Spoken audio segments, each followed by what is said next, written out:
Here's your own. Let every smile bring a smile.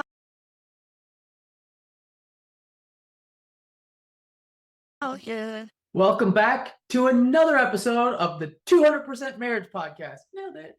Nice work. First try. Thank you. Last week, we talked about how we are reading the book, The 200% Marriage, and we talked about the cover and the testes and the table of contents and all the things leading up to, and the foreword. And now we're at part 1, chapter 1. And after we read the chapter, we're going to dive in and talk about some of the funny shit in the book. And Like behind the scenes chit chat. Behind the scenes stuff. So we're going to read the book in the way we wrote the chapters. So any chapter Mare wrote, she's going to read. Any chapter I wrote, I'm going to read. I happen to write chapter 1. So we'll start with you. So we're getting me today. Part 1, you are here. You got to go down a lot of wrong roads to find the right one. Bob Parso. Chapter 1. What the fuck are we doing here?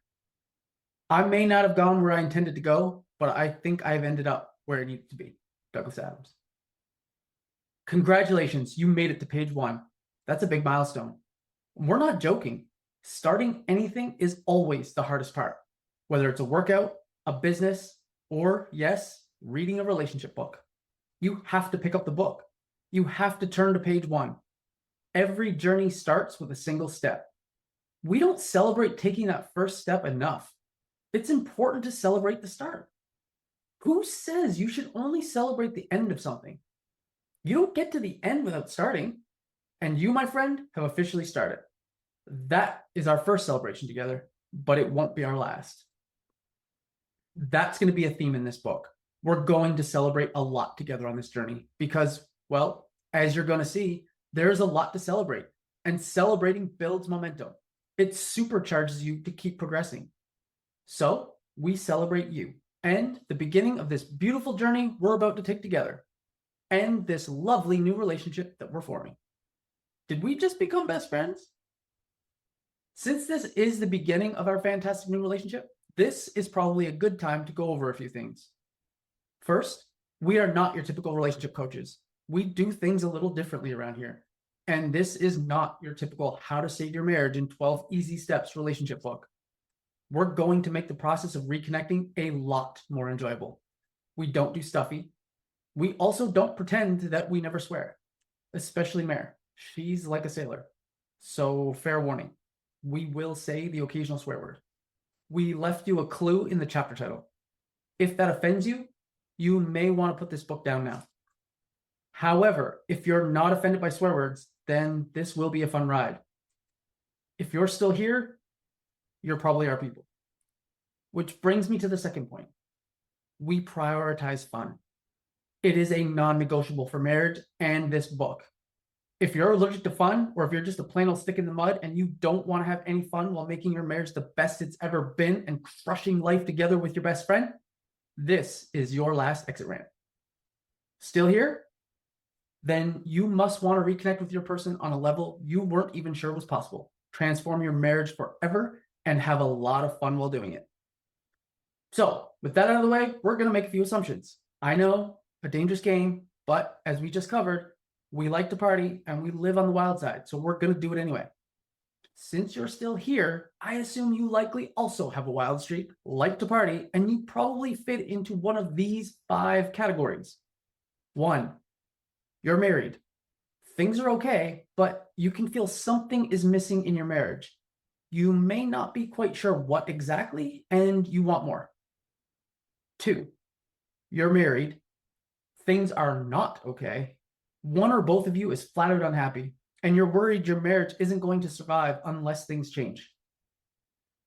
3, you're not married yet, but you want to stack the deck in your favor. When you do say I do, you want joy, adventure, and a true partner in crime to go do big goals with. 4, you're our moms or another family member, and you're curious if you've been mentioned. FYI, not everything is about you, but there is also a better than 0 chance you have been, and we love you. 5, somebody gave you this book as a gift and you have no idea what the fuck you're doing here. You were warned. Whatever category you're in, we welcome you. You are in the right place. And let's be real, you're already further along than most people will ever get because most adults don't open a single book all year. I give you the actual stats, but then I'd have to cite sources and create a bibliography. And honestly, that's the crappy, boring stuff about writing a book that doesn't add value to you. You don't care, and I don't care. So that's it for the boring stats stuff. I just want to highlight your badassness right out of the gates. Another celebration. If you fall into one of those first two categories above, we want you to know you're not alone. You also need to know you're not broken. Most of us aren't taught this relationship stuff in school. But hey, at least they hammered home the difference between an obtuse and an isosceles triangle. Super handy life skill. And you probably weren't taught this stuff at home either. If you did grow up with role models who knocked this relationship thing out of the park, congratulations, you hit the jackpot. Hug your parents immediately. Better yet, hug them regardless if they're still around. They probably deserve it.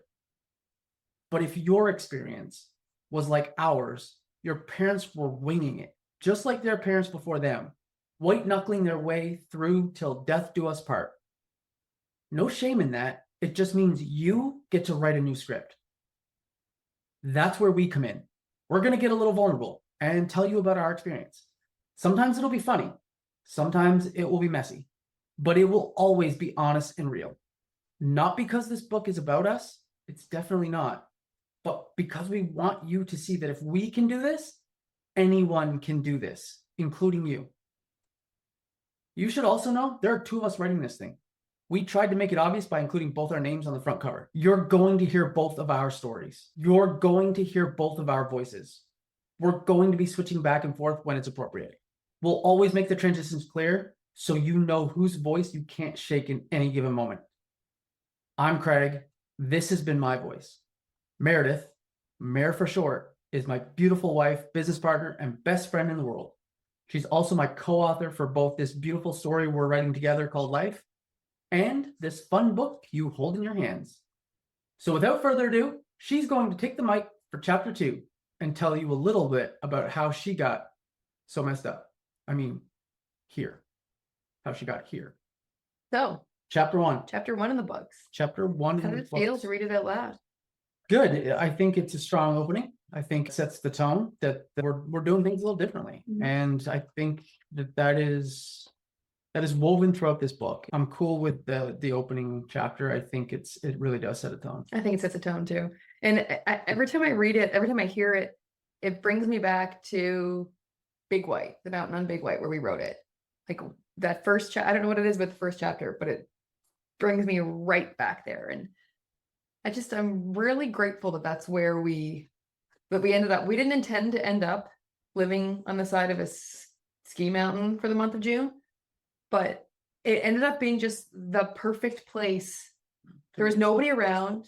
Like Quiet. It was quiet. There wasn't hardly any other human beings. And for that month, we just put our heads down and divided and conquered and wrote the book. And we did it in like a 5 to 6 week period of time.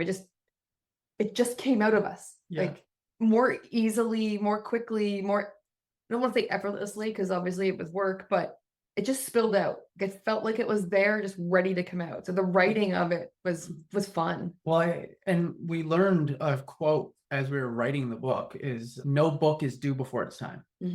And I think the fact that we were so ready to let the words come out of us into the computer, I think it's just a testament to how it was the right time to write the book. And it just kind of flowed out of us. And it's funny, when I wrote this chapter, I just started writing. I didn't really know exactly where it was going to go. Kind of like Michael Scott, you started the sentence not knowing how it was going to end. Yeah, it was kind of like, I don't know where this is going to go, but I do want to set the intention and the tone that this book is going to be different, because we knew we wanted to write a relationship book that was more entertaining and more fun than your average relationship book. More like us. Yeah, like, and yeah, that's the thing. We wanted it to be very, very in tune with us and set that expectation up front to the reader of, you've just picked up a relationship book. I don't know what you thought you were getting, but there's going to be some swearing. There's going to be some fun had here. So that's not what you're looking for. Go find another book. Mhm. And I also wanted to put the joke in here about our family because I know that for both of us, you know, it's something, and we're going to get into it in the coming chapters, because when you share your story, it's not just your story. You're Yeah. sharing other people's messy parts too, Mhm. because they overlap. You know, that the little joke to our moms is, yeah, you're in here. Mhm. Not everything's about you, but yes, you're in here. We Moms, love you, dads, everybody. everyone. Yeah, the whole family. And setting the tone of, you know, orienting people to who we are, what we're about, and then also how this book is formatted, in that it's kind of back and forth. There's no rhyme or reason to which chapter. Like, we don't go, I do a chapter, you do a chapter, I do a chapter, you do a Just which chapter. one seemed to It's just whatever flowed and whatever was the Fit right best. one for us, Yeah. knowing that we'll make the transition clear. But you're going to hear two different there's voices. going to be two voices here. Mhm. And I think we did a really good job. I think we fulfilled on that promise pretty well. The process of writing it was fun and interesting for us. I think that part was smooth and easy, and it was exciting. I think when it got less exciting and more sort of like gritty and the rubber hit the road was the editing and the formatting, and you know, the sort of less glorious, there's less glory in those pieces, but we did them and it was a huge learning for us. But the actual writing, I'm really proud of how we approached it with fun and enjoyment, and therefore it seemed to flow quite easily with fun and enjoyment. So the whole writing the book, I'm really proud of how that happened. And we set the tone for a joke we're going to see throughout, not to ruin it or anything, but yeah, there's a thread woven throughout. We wanted to start the joke in the first chapter and carry it kind of through the entire book, all the way to the very, very end of the book, like Yeah. literally the last page. And then acknowledging that this is hard. Relationships are hard, but you know, we're not taught this stuff. And It's not your fault there's no shame in that. where you are. There's no shame in that, any of it. That, you know, recognizing that we don't know what we don't know, but doing the work to figure out how to move the needle and make it better for ourselves. And that's what it's all about. And that's what this book is all about. And that's another reason that we make the book fun and funny, is you're more likely to lean in and continue to read it and continue doing the work if you're actually enjoying the process. Yeah, that was chapter 1. Next week, we are going into chapter 2, and Mare's going to take the mic and tell her story. Don't you dare settle for fine. We'll see you next week. Bye. Bye. Grown up life, yes, you own it. Let every smile bring a smile, yeah.